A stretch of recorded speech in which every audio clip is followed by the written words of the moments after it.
5 साल में तो उनके कार्यकर्ता तैयारी कर नहीं पाए थे। परिणाम सबके सामने, कितनी सीटें लड़े और कितनी जीते हैं ये सब जानते हैं। देखिए, अपने कार्यकर्ताओं को उलझाने के लिए, उनको रिझाने के लिए, उनको फंसा के रखने के लिए भैया 5 साल तक क्या करेंगे, यही बातें बोलना ना पड़ेगा। अब चुनाव हो रहा है, अभी अगस्त की डेट दी है, उसके बाद दिसंबर की देंगे, उसके बाद अगले साल की देंगे, फिर 1 साल की देंगे, फिर 1.5 साल की देंगे, करते करते अगला 5 साल इन लोगों को किसी तरीके से खींचना है। हकीकत है, और इस बात को मैं पूरी एनडीए के एक एक घटक दल के बिहाफ पर बोल सकता हूँ। जिस मजबूती से आज केंद्र में हमारे प्रधानमंत्री नरेंद्र मोदी जी के नेतृत्व में ये सरकार चल रही है, अगले 5 साल ये सरकार ना सिर्फ इसी मजबूती से अपना कार्यकाल पूरा करेगी, बल्कि इन 5 सालों में भी कई बड़े और कड़े फैसले प्रधानमंत्री जी के नेतृत्व में देश हित में लिए जाएंगे, जिसका मजबूती से समर्थन एनडीए का हर एक घटक दल करेगा। इस बात में अगर किसी के मन में 1% भी शंका है कि कोई भी एनडीए का घटक दल हमारे प्रधानमंत्री जी के नेतृत्व में कुछ भी आगे पीछे करने की सोच रखता है, तो इस बात को वो अपने मन से निकाल दे।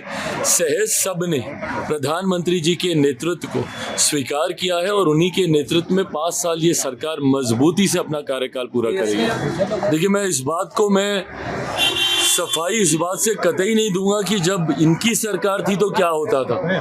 बिहार में 90 का दशक जंगल राज के वजह से जाना इसीलिए गया क्योंकि इन लोगों के सरकार में क्या होता था। दिक्कत यह है ना कि विपक्ष में जाते ही ठीक है, आप निभाइए भाई, विपक्ष की भूमिका आप निभाइए, पर सकारात्मक विपक्ष की भूमिका होनी चाहिए। आप एक ऐसी भूमिका निभाइए जहां पे लगे सरकार को कि विपक्ष भी साथ में मिलकर प्रदेश के हित की बात करता है। जब किसी बात का श्रेय लेने की बात आती है, नौकरी का श्रेय लेना होगा तो तुरंत आप हर मंच से खड़े होकर बोलिएगा। और जब पुल गिरने की बात आती है, हम लोगों ने तो भैया खड़े होकर नहीं बोला ना कि कौन सा पुल किसके कार्यकाल में बना था। हम लोगों ने तो जानकारी नहीं दी। ऐसा तो नहीं है कि भाई अभी जो 6 महीने पहले जो एनडीए की सरकार बनी है उसी में ही सारे पुलों का निर्माण हुआ है। हम तो इस बात को सहज स्वीकार भी करते हैं कि हमारी सरकार है भैया, जिम्मेदारी है हम लोग की। पर ऐसे में जब आप उंगली उठाते हैं तो आप ये भी तो देखिए कि आपके कार्यकाल में क्या होता था। बनिस्बत उसके चीज़ों को बहुत बेहतर किया गया है और आने वाले दिनों में बेहतर किया जाएगा। लॉ एंड ऑर्डर हम लोगों के लिए भी चिंता का विषय है और हम लोगों ने भी इस बात के लिए मुख्यमंत्री जी से हम लोगों ने भी आग्रह किया है कि जिस तरीके से लॉ एंड ऑर्डर की चिंता का विषय है उस पर हम लोगों को चिंतित होकर कड़े कदम उठाने की ज़रूरत है।